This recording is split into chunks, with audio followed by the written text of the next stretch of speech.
This episode is brought to you by Anytime Fitness. We may talk a whole lot about sports, but when it comes to keeping fit ourselves, there's definitely room for improvement. I hit this point early July. I was just like, I am not in good enough shape.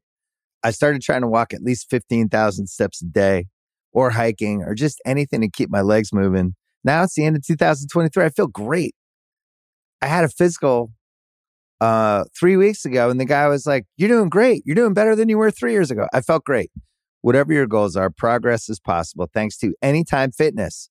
Get a personalized plan and support from an expert coach anytime, anywhere. Visit anytimefitness.com to try Anytime Fitness for free. Start to train for your life. Terms, conditions, and restrictions apply. See website for details. This episode is brought to you by Atlassian. Atlassian software like Jira, Confluence, and Trello help power global collaboration for all teams so they can accomplish everything that's impossible alone. Because individually we're great, but together we're so much better. Learn how to unleash the potential of your team at Atlassian.com. Atlassian.com. Atlassian. Tap the banner or visit this episode's page to learn more. Tuesday is the NBA draft lottery. It's going to change everything. Who gets Victor Wembanyama? That's the big question, Kyle. We talked last week on the Ringers NBA draft show, the teams with the most at stake, the most to gain, the most to lose on lottery night. Today, we're going to talk about this from Wemby's perspective. What's the best situations for Victor Wembanyama? What should him and his team be hoping for come lottery night? The Pistons have the best odds with the Houston Rockets and the San Antonio Spurs following. All at 14% chance of Victor Wembanyama. Of all the teams in the lottery, Tate, what do you think? Which team is the best fit for Wemby? I just think that, when you're a big man, and obviously Wemby is going to be different than the traditional big. Some people think he's going to play the 3 spot, right? Or he's going to start at the 3, kind of like what Mobley did, where he was a 3, but he really is eventually probably going to be Allen and Mark. Right. He'll end up being a 5 eventually as you build the weight on him and get him in that position. But I think Detroit, you have Troy Weaver there, who Troy Weaver does a great job, I think, of kind of identifying talent. And being able, obviously hasn't worked with the record, as you know. They have the best odds to get Wemby, but I was just saying Wemby's a tough call in terms of identifying talent, so this will strain him a lot. I think we can identify he's going to be pretty good. I love the backcourt. I love Ivy and I love Cade, and I think that the way the Pistons worked in the first place when they became the bad boy Pistons was it started in the backcourt. It started with Isaiah Thomas and it started with Joe Dumars, and they built from there. So if you have those two guys that are foundational pieces, they're seemingly good guys, right? They're great pillars in the community. You bring a guy who's coming from France who's probably going to have a little bit of a culture shock. I think both those guys will take him under their wing. They're not threatened by him. He's a totally different position. He's unique. He's culturally cool. I think Detroit is ripe for kind of like a redemptive arc in the world of basketball. They're a franchise that almost gets maligned when we talk about the history of the game. So I just think if Wemby goes in, it's kind of plug and play. Detroit will embrace him, and I think slowly he becomes a superstar in a big city in the U.S. overnight. Wouldn't it be awesome for Wemby to immediately have Cade Cunningham, Jaden Ivey, and Killian Hayes? Just have to throw him in there. Sure. That's his pick and roll partners. The French comfort. Nice. There. That's right. I forgot about that. Sure, yeah, a little high five there. It's some good pick and roll partners for Wemby to get him the ball, make things easier on him earlier in his career. Yeah, I think so. And I think that, another thing, too, we were talking about earlier about, like, who really is. You always get into these conversations of who is a primary on a title-level team, because that's not what this is all about. We don't want to talk about the primary on a first-round team. We're trying to figure out titles here. And I think if you're looking at, as much as I love Cade, I don't think that Cade is like a primary offensive option on like a title level team. So I think that he and Wemby would be a nice pairing, because I do think Wemby's ceiling could get there. I know, Kevin, you and I have kind of debated that a lot back and forth, but I think that he would naturally kind of fit with them, give them a lob threat. Like Cade hasn't had a consistent lob threat, and this would be the best one that he's ever had. And then he'd also be a great pick and pop threat. So I think he fits with them. It'd be a good fit. And he doesn't have to be the physical enforcer, right? Usually a big man is supposed to be that guy, but you got Beef Stew. You got Duren. And Duren, too. Right. Like, there's options in that front court, man. I mean, I think for Wemby, it's perfect in both ways. It's perfect on offense with those creators you have. Cade's a good defensive player on the perimeter as well. Killian Hayes is a good defender. They have perimeter support, and then they have interior beef, literally with Beef Stew. Yeah, I love Beef Stew. And then Jalen Duren, he was an all-rookie player. He really was great to finish the season. They would be fun, dude. Like, Detroit would be fun with Wemby and Durant catching lobs, Wemby spacing the floor. How does he develop? I mean, Durant setting screens for Wemby. I mean, you think about how Jokic moves around screens for Denver with, like, Bruce Brown screening for him, Aaron Gordon. You could have Cade doing that for Wemby. I just think from an offensive point of view, we don't know who they're going to hire as their head coach yet.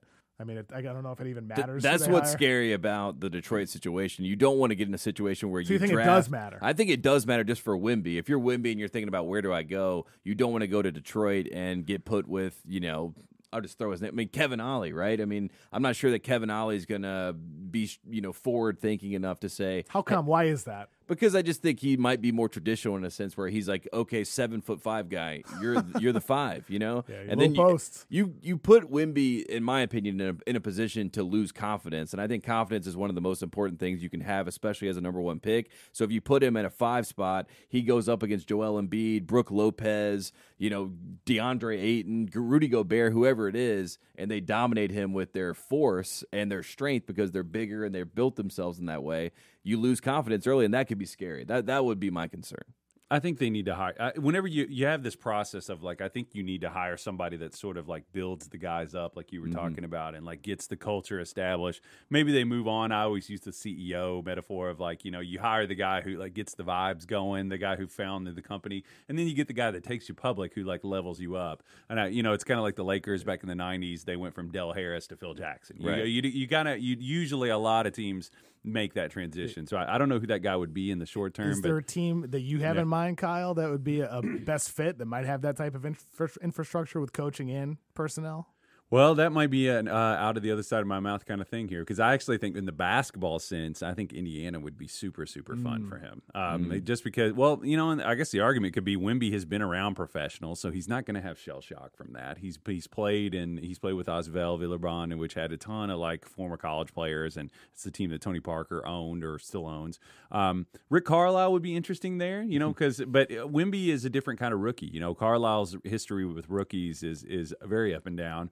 But I do think that, like, the shooting that you have there, the passing that you have there, and then you have another rim protecting 5 with Miles Turner, who I think they could play together. I think they can. Think they could. I think they would actually be great together. It would work better than Sabonis Turner did. Mm-hmm. Yeah. Sure, yeah, because like you said, like he plays more of a face-up style, more of a it's more of a Porzingis-y kind of style, right? I mean, so like with Carlisle, there's some connective tissue there where he's like, we got some sets that we ran for Dirk to get him easy looks. You're 7'5", no one's blocking this. Let's get you some easy touches and some easy baskets. And I'm pretty sure Vic has worked with Holger some too. Nice. Dirk's. Yeah. Is that right? Am I misremembering that? He has, yes. Yeah, so there's a lot of connectivity. There's a lot of connections there, and plus, I mean, more than anything else, their current star is Tyrese Halliburton, and that dude, he just makes guys around him better. And you pair him and Wemby and pick and roll together. I feel like personality-wise, those guys would kind of vibe.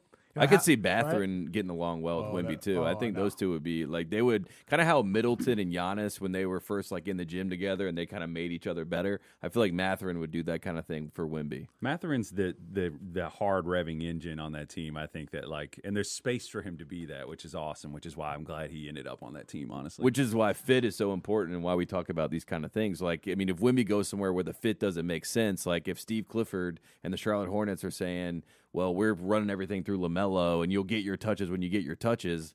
That's not the best fit for Wembanyama. And you're a Hornets fan, yes, and you even feel that the Hornets fit isn't great against your own self-interest. This is pretty interesting. Maybe it's a reverse jinx, but I will say we love the French in Charlotte, as you've seen. Nick Batum, we paid him a lot of money. Tony Parker got paid money coming out of the Spurs. So true. Boris Diaw with the Bobcats, right? So we love the French in North Carolina. That goes all the way back to Lafayette. You know what I mean? Before we were even a country, so we love the French down there. So I wish it would happen. But I don't know if Clifford's prepared for that, and I still think that there is a world in which Michael Jordan would make sure that Wemby was not good to preserve his own legacy.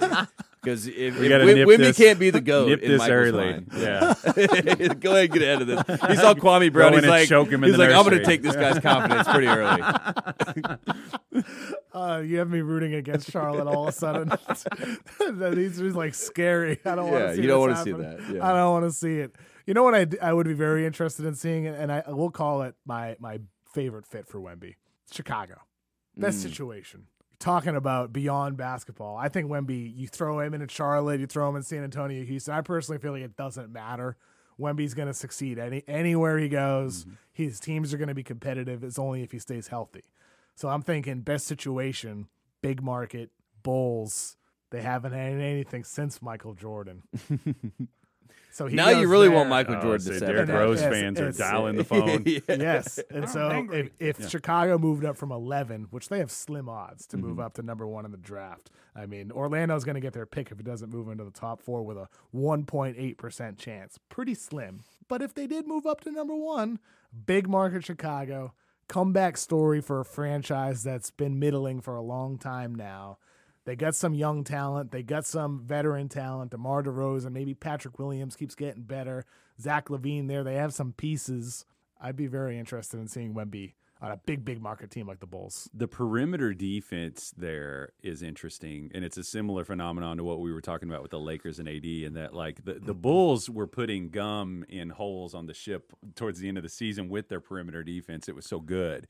And you just think about they'd be able to take pressure off him and just let him roam and just block shots. I think that would be that'd be very interesting. Yeah, he's just a safety, basically. Yeah. I mean, I think that's probably the best way to use him. Well, I mean, but Wemby's versatile defensively. Like, he can play all 3 levels. It's just, but yeah, you put him with, like, I don't know if they'll bring Pat Bev back, but a Caruso and that sort of personnel mix makes sense. And if you're the NBA, right, you really have 3 options where you want a franchise guarantee like him. You want LA, you want Chicago, you want New York. So if we're just talking about, like, big picture kind of ideas, Chicago is a place where you put him there. We know that he can already be a pillar in this community. We know that we can market this team. We saw it work with the Bulls and Jordan. So we saw it work with Derrick Rose. It all would make a lot of sense for the league to have him in Chicago, New York, or LA. That's all I'm saying. Absolutely. Maybe Miami too. We get Maybe Lakers Celtics finals, and then the Bulls get the number 1 pick. The fix is in. I start saying David Stern from the grave, Force Lightning. Sending vibes. Unfortunately, there's only one team that's going to be able to land Victor Wembanyama. But there's pretty good consolation prizes in this draft. Scoot Henderson out of the G League, Brennan Miller from Alabama, Amen, Osar Thompson from the Overtime Elite, players from different routes going to the NBA. Of those names, or maybe some other names that come to mind, Kyle, who do you think is the best consolation prize of all the other prospects in this year's draft that are going to be drafted high up in the lottery? I mean, this has been a tough one. The number 2 spot has been a sort of, as you know, Kevin, a volatile conversation for me all year long. I still think you have to give the benefit of the doubt to Scoot because of how young he is, because he's a hard worker, because I think that he would mesh. He seems like a pretty receptive student of the game. I would give him the edge slightly over Brandon Miller right now, but I'm sure Brandon Miller's still your guy too, right? Is he still your guy? Brandon Miller's still my guy. I just think 6'9", playmaking, shot creation, all like the defensive hustle plays he had throughout the year, chase down blocks, taking charges. I just view him as a do-it-all guy. And with Scoot, I mean, I like Scoot a lot. He's a great consolation prize. You know, all those guys are in their own respective ways, and so much of it has to do with team fit as well, with what your priorities are, with what you already have. Like if Indiana gets the number 2 pick, you're not drafting Scoot Henderson, but maybe you're taking Osar or Amen. But then again, you also have Mathurin. You have other wings, other guards. So I think Brandon Miller would be the best fit there. But Miller, to me, is just a do-it-all talent. He would be the number 1 pick in almost any other year. I view him as the pretty clear number 2 at this point. And Scoot has his questions as a perimeter shot maker as well. And he's smaller. He's a small guard. Those guys always get picked on. Yeah, I like the idea of Brandon Miller being a 6'9" shooting guard, for your team. What I loved about Paul George early on in his career just felt like you had the length of the 2 guard, and it's such a mismatch, and I like the mismatch of Brandon Miller. One other guy that I would just, in that group that I maybe look at, not if I have the number 2 pick, but if I'm 3, 4, 5, I like the Thompson twins, but I like Cam Whitmore. And I think when you see Cam Whitmore play basketball, he pops. And I'm not sure that's enough to say it's a consolation prize for Wemby. I don't think it's near that level. I wouldn't be shocked if he's more like a DeAndre Hunter type player in the NBA. But Cam Whitmore has something that stands out. And the first time I watched him play, I was like, oh, this guy, he's coming off an injury at Villanova, but first thing he does is hit a step back three. Next thing he does is he get a steal and a deflection, and you're just like, he's active. His body checks all the boxes, and then the picture of him with his standing vertical. I mean, when you see something like that, it's a wow factor that maybe you buy into him earlier than most. I feel like there should have been like one of those like classical like tabernacle choirs like in the background when he was jumping, because I was just in such like spiritual awe seeing that. It was like an aura around him, But yeah, I mean, Whitmore physically is just he's a Ferrari. A lot of it's mental, but like he has a body like OG. I mean, like he has a big body like that. I don't think he's quite as tall, but I mean, like 6'7". He's going to be versatile, and I think he's just going to be his rim pressure. I'm pretty confident about Cam Whitmore. I mean, the interesting thing with a guy like him is you talk to some people around the league. They're like, oh yeah, 4th, 5th, 6th best player. There's others who are like 10, 11, 12. So Cam Whitmore could end up being like a late lottery steal. And I think that's the weird thing with this year's draft class is kind of around 10, 11, 12 is where I kind of get less enthusiastic about it. There's a lot of good talent, but I'm talking in terms of like star power type of guys. And with Whitmore, he seems to be kind of on the edge of that, like right at the point where it cuts off in a lot of people's eyes. In the late lottery, though, Kyle, maybe that 8 to 14 range, are there any late lottery steals that you have in mind? There's always one every year. Oh yeah, there's one. So who do you have in your mind this year that could be the late lottery steal? Yeah, this is a weird year where, and we've talked about this a lot on the draft show, where like there are a lot of these one-year players who go to college and they have a weird, and you don't really know how to judge it. Like Tariq Whitehead was a highly rated player, had a suit. He's one of the hardest evals in the class. You look at Nick Smith, super weird year. I think that like there's one guy that I do think is going to end up being a solid two-way player, and I'm going to be on Brandon Cliche here and say I think Cason Wallace. I think Cason Wallace is going to be a good NBA player just because I think he's going to be able to guard the ball. I think he's going to be able to make open shots. I think he's going to get to the rim. And he's shown some playmaking upside. I think that he gives you a lot of, like, he's not going to need the ball all the time, but he's going to give you a lot of those things while providing defensive value.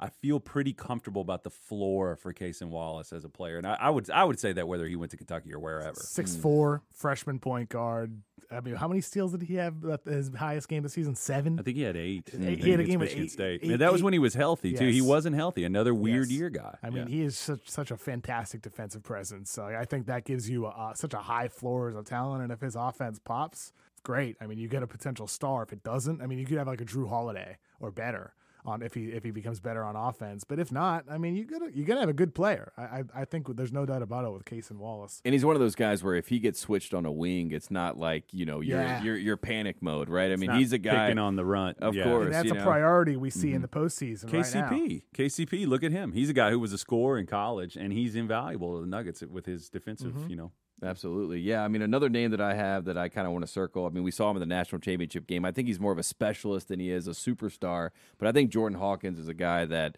we look up and we see him making a lot of three-pointers and getting a lot of shots up, and we're saying, wow, he went 14th, he went 15th. What a pickup for this guy. And then star potential was Bryce Sensabaugh out of Ohio the State. Go-to scoring, I think Bryce Sensabaugh has a bag, you know what I mean? And I think Bryce Sensabaugh is a guy who can take a lot of the scoring responsibility for your team. I know he might not get those options early on in his career, but he has the potential to be a really good player. And we look up and say, oh, my God, he went 13, 14 in the draft. That's insane. And he's 6'6", legit. I saw him in person. He's a big guy on the court. He's got like, a big body, almost like a football body. So I just think Sensabaugh could be a real star. I'd love to see a guy like Sensabaugh land on a team where he is required to play defense and to pass the ball, which he showed some flashes. There were certain moments he passed the ball this year, even though he's a I'd scorer. love to see him in Memphis. Yeah, like a team like Memphis. So if he falls to 25 for Memphis, that's way down, but that'd be perfect fit in the lottery. Maybe Toronto at 13, Miami at 18, something like that. Miami. For Sensabaugh, that'd be really I would nice. say Toronto feels that'd be really nice. That feels on brand. The late lottery guy that I get really excited about is Taylor Hendricks. Played for UCF this year. I thought you were going to say Grady Dick. I thought you had him higher, though. I thought you had Hendricks high. I do. Oh, okay. I have him like number 6 or 7 on my board, but he could end up going 9, 10, 11, 12, or even after that. Good three-point shooter, 40% from beyond the arc. He's got a great catch-and-shoot ability. He can attack closeouts. You can use him as a screener. In high school, he played center, essentially, finishing around the basket. Defensively, that dude can switch. He can roam off of a non-shooter in help situations. He's smart. He's intense. He can move on ball. I just view him as the type of guy you can as you're watching the playoffs, can this guy play on this court in 2-3 years? With Taylor Hendricks, the answer is like yes, check, up and down the board with his skills. Would you take Hendricks over Walker if you're like at 9th, 10th pick and Walker's still on the board? I got Hendricks one spot above, and I think Walker might be the higher upside guy. I'm pretty surprised at how high Walker is on most boards. I like his game. It seems like he had a good PR run. There's narrative energy around guys throughout the year sometimes, and I picked up that Walker was one of them early. Mm-hmm. But I feel like there's been a little regression, and there will probably these things just go like weather patterns. I feel like it's going to come back strong, and the Jarris Hive will get strong again. But yeah, Taylor can shoot the heck out of the ball. On Monday, my Ringer NBA draft guide is going to be updating with new rankings, new mock draft. There's 3 guys who are new profiles in the guide, big risers. Kobe Buffkin, sophomore wing guard out of Michigan. Great go-to scoring presence, kind of a two-way guy. He's a gritty, tough defender. I have him moving into the lottery. Bobby Clintman out of Wake Forest, testing the waters in the NBA right now. He will not be back in college next season.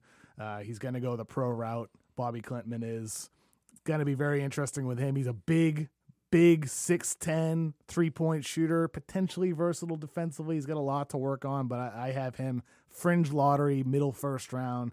And then Bilal Coulibaly, French prospect, teammate of Victor Wembanyama for the Mets 92. He's been a massive riser this season on everybody's board, kind of like an OG Anunoby type, versatile wing. I have him mid-first, late first right now. Those 3 guys, Kyle, who stands out the most to you? What do you think? I mean, am I too high on any of those guys? Am I too low on any of those guys? What are your thoughts? I like Coulibaly. I enjoy hearing French people say Coulibaly a lot on broadcast. It's just an entertaining sort of symphony of sounds. No, I mean, I kind of compared him a little bit to, I think I told you, Iman Shumpert kind of came to mind as somebody he's an easy mover, like for his size, and he has a lot of athletic pop. The shot's coming along. I mean, I think it could be something that gets picked on if he goes to a team against competitive teams early on. But if you have the luxury to sort of like give him confined parameters and bring him along slowly, I could see him coming in and just being one of those players that you're watching an important game and he comes in and makes, you're like, who the heck is that guy? Like, I could see him being that type of player. I like Coulibaly of those 3 guys a lot. How about you, Tate? I think Kobe Buffkin, and I think the thing that impresses me about Buffkin, it kind of reminds me of Jordan Poole, where it just felt like overnight, it was like you watched him and he was a young doe, and, it was just like, it looked like he had a lot of traits that could be quality, but it just felt like he had to put it together, and then he put it together quickly, and Kobe Buffkin was probably the most reliable player. I mean, some people would say Jett Howard, but I trusted the ball in Kobe Buffkin's hands more than anyone on Michigan. I thought he was great in the pick and roll. I thought he showed some, just innate, basketball IQ. And there's a lot of good shooting guards in this group, but Kobe Buffkin, I just like the trajectory, and I don't think he's done getting better. You know what I mean? I don't think he is a finished product, and that's exciting too if you're someone that wants to buy in. And, I saw him mock to Sacramento. That seems like a good fit, right? You go in there, you got Malik Monk, someone to look up to and learn from, and that could be a great fit for him. I mean, his defense is outstanding. I mean, and that was a big part of something they didn't have beforehand, right? Yes. He's committed to that end of the court, which is sure. Important. The at-rim finishing, so acrobatic. Like, he's just such a fun player. I mean, all 3 of those guys, they're the type of upside swings who could be potential all-stars maybe down the line, but also, you feel like there's a floor that they can get something out of them as a role player type. So this year's draft is going to be very interesting. I'm excited, man. Draft lottery, baby. Always fun when those envelopes start getting pulled, right? Some real stuff to talk about here. We are the 14%. You know what I mean? I'm very excited, guys. Thank you for joining me today on Beyond the Arc. Kyle, Tate Frazier. Hope you guys have a good rest of your week. Enjoy LA, Kyle. I know I will. Thanks, KFC.